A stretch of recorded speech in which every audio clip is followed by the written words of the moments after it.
Hello to all our viewers out there. My name is Sensei Amakiramawa, Chief Instructor Zen Budo Karate, and welcome to our all-new podcast where we talk about everything martial arts, fitness, and we look at the different ways entrepreneurs can actually key into this new business ecosystem that we are setting up.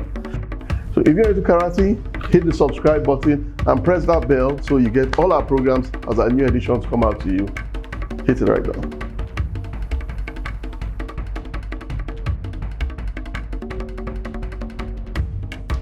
Welcome everybody to our house. Let's move into something a little bit touchy. You and I were supposed to be in Cairo together. Unfortunately, because of the visa issues, you didn't make the Cairo trip. But the good thing was you didn't relent. I mean, even from the distance there, I know you continued calling, you continued making your contribution, you were communicating with the athletes just to see how everything was going. And we had our best result ever. 1 gold medal, 2 bronze medals, which was, and we came 7th on the table. That's Nigeria's best result ever. Let's look at that now. What's your take on that? Let's review some of the games from that tournament and see the key points that instructors can learn from. Let's look at some of those bouts. All right, now, so some of the key areas now that coaches, instructors don't look at when they're coaching are reflected in this fight here now. That's the fight between Omo and Tarek of Egypt. Yeah. So now, if you look at it now, I felt it was transition.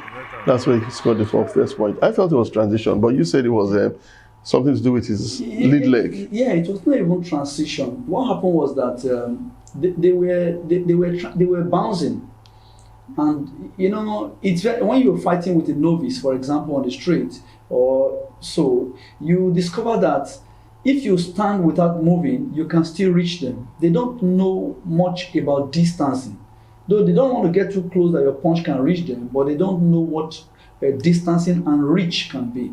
So at the Nigerian level, people can at least manage distancing and reach approximately, but they are not people who can maximize it. So in this point now, if you are fighting at that level, you need to be able to be like a moving target, such that the opponent cannot read exactly where you are going to be, or read your foot, or read your rhythm. You know, so you don't need to be too plain. So the first score there against the Nigerian athlete Omo, coming with a kizami, a stamping kizami, Zuki, he was just bouncing back and forth.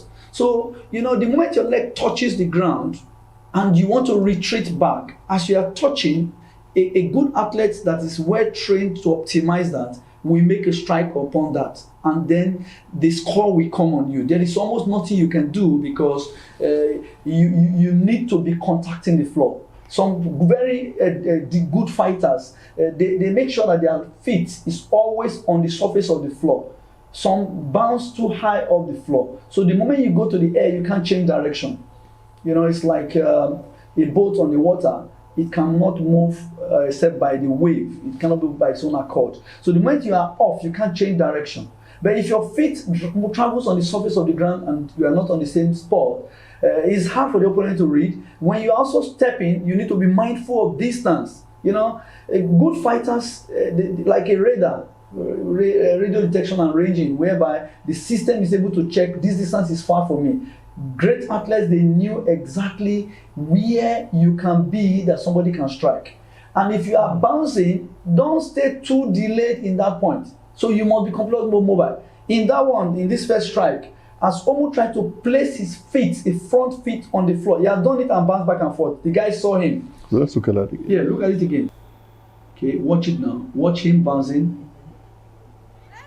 Okay. Yeah, so when he wants to return, as he touches, he wants to return. The guy picks it. So he's going to be flat-footed. He's going to be like somebody on the stationary position. So that guy is training and working with that.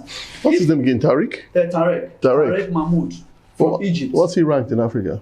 I think his rank in the world is number 5. Yes. So that was a tough fight for Omo. Yes, it was tough for Omo. So the guy is because repeatedly he scored him like that. If you watch it again, he scored that up till the bad side or the irony of that fight is that the guy took that score for up to 7 times. Yeah, watch it. If you see the second one, the second one again, the same thing. He also scored like that. So long as the opponent did not realize, long as the Nigerian athlete did not realize what he was doing to remain mobile, not to be on the spot, somebody else will move angulated. As we go on in this video, you will see some fight like Rita Ogene, when she was fighting, you see some things. Now the same thing will happen. I think that's the score, right? No. Okay, that's not the score. Aha, that's the second one. That's the second one. That's the second one. Same thing again, because he, being flat-footed is something that you have to study diligently. So the coaches need to be able to understand that an athlete don't have to be at a spot. If you are going to do that stamping in the front of somebody, you must be at a distance where the person can't reach you. There's what they call mai in karate, distancing. So meaning that you need to be able to know how to evaluate it. But whoever controls the distance controls the fight. And one of the best, I can say the best skill somebody can have in fighting in combat is distancing.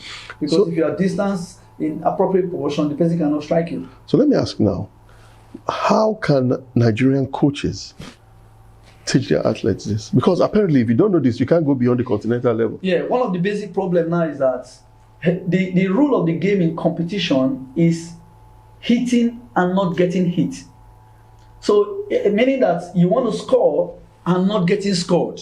So you need to try to work on the fluidity and study this. The reason why it's affecting Nigeria like this is that in the Nigerian National Championship, Omo is a high-profile athlete. Omo is a top-rank one athlete in Nigeria for minus 84 kg in Nigeria. Though he tried to go up now to a heavier weight in this competition.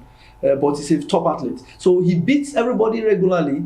They don't know the dynamics of this movement of continue to stay mobile and dynamic while fighting. So if he wins people who are on the spot waiting for counter and all that, like some of the scenes you see that he was doing, waiting as if he wants to counter, he has set himself as a focus for this man to check his reach and to check his distance. There's a difference between distance and reach. Distance is how far you are from a person.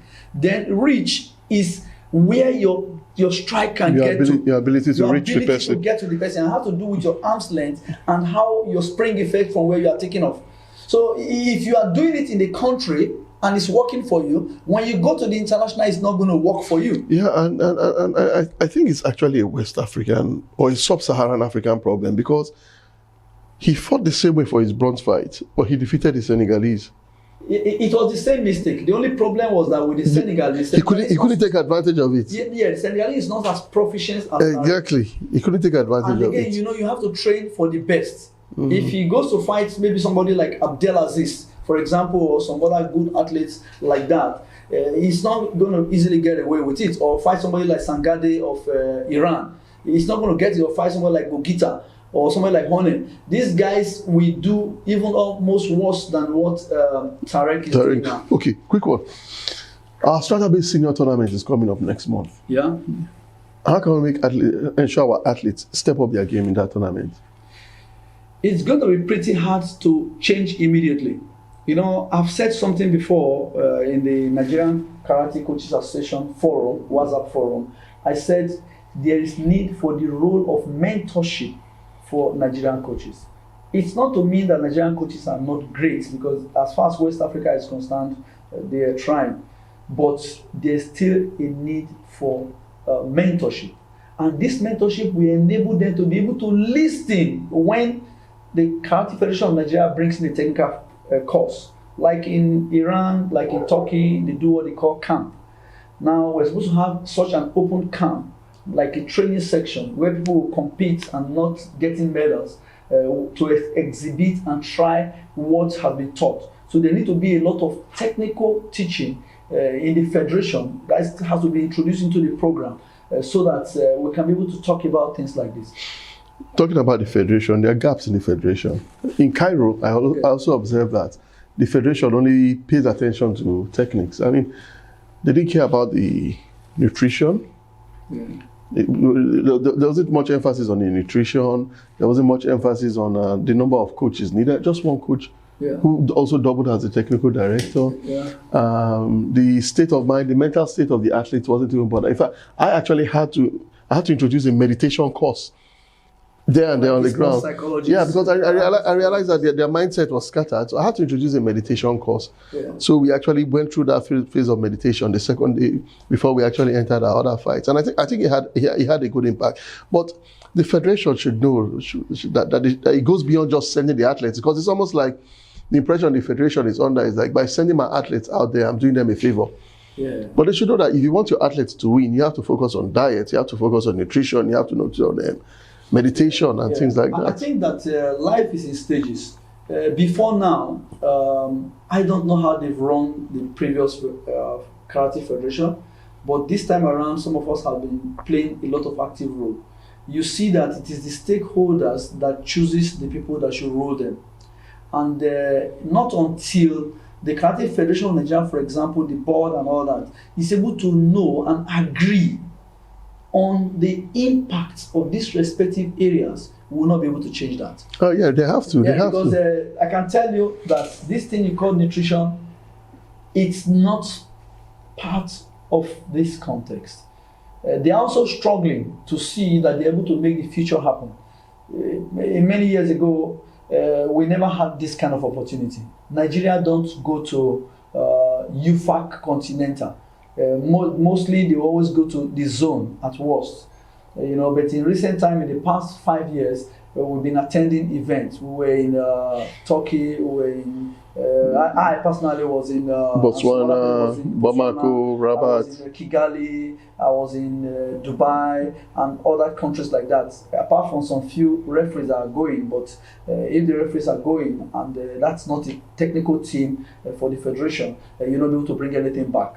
So another thing again, and that's what you see, that not only nutrition, it extends to what we do as a group, meaning that the technical crew of KFN, the coaches and the referee, and the technical director of that or technical committee, these three arms, must be like Trinity. Sorry, I don't know use the language that tries to make things of God, but it must be like three things, like a tripod, like a tetrahedron structure, where the three are working exactly together. Because that's the only way. Because, for example, this thing you see, the athletes from this point of view, as many people, we are thinking that these athletes need to be more reactive. But there's no reactive you can be the moment your feet is landing in the wrong place. You can't be faster than any other person. First thing is not to be in a place of target or range. Only when you want to come for their opponent or to set them up, that's when you come within range. But when you step in like that, they just keep on taking scores. And we keep on wondering, what is happening? So these things are supposed to be synthesized within the technical committee. We needed to have a forum to discuss this, agree on them technically, and then maybe we'll start to do a lecture to the coaches, because the coaches run them. Then again, the coaches too are not doing very good job in Nigeria, as it were, because many of them are supposed to come with accompanying referees. Now, they only come with them as if they are just an attachment. Referees are not employed in sports council, it's only the coaches. But the referees are as important as the coaches. They check the standard, they tell the coaches what you have done, this does not meet the right criteria and all that. Then the coaches go back to the drawing board with his methodology or methods, and then create a way to make sure they can do what the referee has said. So to me, I always think that even though the coaches are the more important, they need to at least be able to respect the position of the referees, who tells them this is what the rule says. Many of the referees, coaches go and read the rules. The rules, WK have rules, competition rules. These competition rules are written rules. It does not have a way to measure what is called an impact. If I hit somebody very hard, how do I know I have hit the person very hard to warrant a contact offense? Now, the rules does not have a measure to say, oh, you impacted 50 Newton of force. There's no device that is checking that. So if there's a way you hit somebody will say it's not a score. And somebody said it's a contact. Many just get angry back. So if you don't grind with the referees, you will not know about the unwritten rules in karate. There are unwritten rules. There are things that cannot be written in the book. Those aspects are the things that create the difference. For example, you see when the athlete was fighting Tarek, when he made his call on the Kizamizuki, his feet and force went same time, meaning that he generated and landed on the impact, meaning the energy is transferred from the floor where he kicks against to transmit it, and without also hurting the opponent. So the force must be good enough. In Nigeria, you see somebody just touch it. He can touch very cleanly. but without that vigorous application. 6 criteria defines it. It can be a score. These 6 criteria you must know. In one of the fights that we were looking the other time, you see that the opponent was moving when the kick was touching him. It's like a punching bag that is swinging. And if a punching bag is swinging, if you hit it when it's swinging, it can't give you maximum impact. You even be praying that it should be on the spot so that you can hit it very hard. Now, the rule says for the technique to arrive, he said for good timing in karate is defined as the point where the technique has the maximum potential for impact. And that must be when the thing is almost stationary. So you need to be able to catch somebody at a state of kill or when the person just almost momentarily stopped. But when the person is transiting or traveling, the impact cannot be high. So 1 criteria is gone out of 6. Once 1 criteria is off and gone, automatically that is not a score. We'll come to that when we get to the point on refereeing. But before then, there's something that I find very interesting.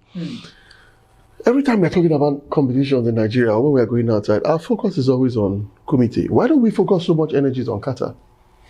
Yeah, we do focus on kata. We had some fair results in kata, like in the All African Games in Rabat. I was there. We have one of the athletes, Shihan Segun Abode. He came 5th position, and in All African Games, Junior African Games in Algiers, he came 3rd position. So we also have katas. Well, I think maybe because Cairo, we only had this number then. Because the number Nigeria took to this event, well, at least doing something is better than not at all. So we have about 4 athletes, thanks to Strata Base and the initiatives from some persons behind to add to it, and we're having about 6 athletes. 6 athletes. It's unfortunate that you have a coach for this kind of event, and you're having 1 coach. In fact, let's just drive straight into that, because I think the impact of coaches is actually undervalued. Yeah. There was only 1 coach that was on that trip, and that coach was the technical director. Yeah. So that means it's the technical director who has his business to handle as the technical director, and he still has to be with the team as their coach. Yeah. Now they have 3 mats there. Yeah. So that means if we had 3 players, 3 fighters in 3 bouts, that means 2 will be without the coach. Yeah, 2 will be without. That's a horrible sign. It's terrible. And again, the choice of him staying, by my own assessment, is the most perfect. Like when he left for the event, some people were saying, why not any other coach? Why must it be him? Number 1, he is certified. He's the only certified coach we have in the country right now. No, we have about 9 others now. Officially on the list there, I looked at the list, and he was the only one on the official list. That they've not ratified the ones that went through the online program during COVID. Okay, no, those ones haven't. 9 of them. No, they haven't been. So currently, when you do this thing after a time, you don't have the license to practice. I've seen somebody like Shiamavi has another certificate back then, but currently this one is the one. Currently, here is the only one. If you don't have the certificate, you cannot. You can't sit down there. You can't sit down there. And secondly, he's the TD. He bears the brunt. If he sends somebody forward, that person is going to do a lot of administrative work. If you don't know that terrain, you can't get it. And we were going to this program almost at a late time. So definitely, if it happens at that late time, you're going to stand there. You're not going to let somebody go and do it, and then they come back and tell. It was tough. It was tough on him. It was tough on him. Then you bear the brunt. So at this point, you got to do it yourself. Because of the technical person. For those that don't know, particularly, I think I want this to really get to the KFN. Let's look at the fight, Rita's fight, because the coach was instrumental to Rita winning that gold medal. Now watch Rita. She's never stable. She goes in, she come out. She goes in, she come out. So she's controlling her distance. Controlling her distance. So she's when she moves away. When they come, she breaks. Then she goes in. She goes out. So she's never going to be flat-footed. So it's going to be very hard to catch her on that kind of. No, she and Jiggy. Yeah. Paying close attention, even telling her. He has to pay attention. He has to be fighting with her along the line to be able to guide her and tell her a few things. So imagine not having a coach there. So why would we make the mistake of sending just 1 coach? Yeah, that's it. When we have 3 tattoos. I remember the place you're talking about. That's the point where we're talking about the video review card, right? Exactly, the video review card. So nobody to protest your score, because the referees, the judges, the corner judges, 4 corner judges sometimes may not see all the scores. And if they don't see the scores, they won't give you. Not that they won't be fair enough. They cannot, from their scene angle. You can't see everything. Yes, you can't see everything. If the scene angle, they are backing and it's not clear, they will not be able to. Because the rule specifies that you only have to give a score when you actually see that score. So if the score is missed like that, the coach who sits there knows that camera is another additional judges of his own. This first one was a simultaneous score. In Turkey, they don't allow anybody to go down there. He loves it. That's a UFAK reference. Watch it, because if you bounce and fade and pull your opponent, you are able to predict what they are going to do. The reaction. Yeah, because you put them in check, so you are able to predict. You see, that's how she took the score. She faked the athlete to come out, and she didn't move, and then she took Rita is a very experienced and watch fighter. how she evades. She evades secular, not just staying on the spot linear. Yes. She doesn't, otherwise she'll be going on Joga. Now, while the girl is raised there, she comes back in again. That was not valid because it's like her arm was bent. That was valid. We have to be fair enough when we're judging. Watch her. They gave the girl a one-zari because that kick caught her. At the time when she make a posture for a bend, that score went in. So that was a 1-0. That is a 2. I think it was 2-2 at that point. No, was it 2-2 or 2-1 or 2 at this point? I remember being very tense at this point. Then this is where I said the coach actually did something interesting. Watch her, she goes secular. She doesn't stay on the spot. He's trying to manage. Big goal. That's it. So now the coach. So now the judges, when they were fighting, that one there is Judge 3. Judge 3 and Judge 1 cannot see Is their blind side? the score. Is their blind side? So with all fairness. So when she made the score, the coach was in So the it's the coach now that actually. and you see the coach is even sitting in a different position. Of course, maybe referee karate officiating should have been using about 6 judges. But where would the coaches sit? So they too have to do some job. So because he's a certified coach, he's been trained, he understands it, and he's been in the game for a long time. And he got that point. So he got that point. Like I said in one of the lectures last time, I said that he's a man that wins 3 out of every 4 video review cards. I said that in the national squad forum to the Nigerian team. Yeah. So now the beautiful thing now is that if you don't have the coach there, that score would have gone. Unless she wouldn't have gotten a gold medal. Yes. So those are the kind of things the federation should be aware of. Yes. Because the federation has to know this. If not, they we'll keep on going for events and we're not winning and people wonder why.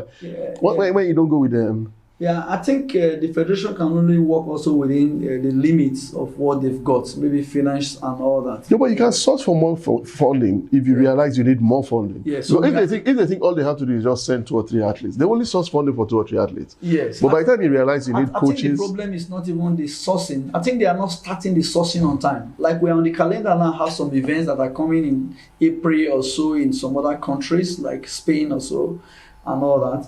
And by now, we've not heard that there is a team constituted to do that. I don't think something like that is happening. Like we have a marketing team. The KFN Technical will have a marketing team. And if they don't do that, we can come to this.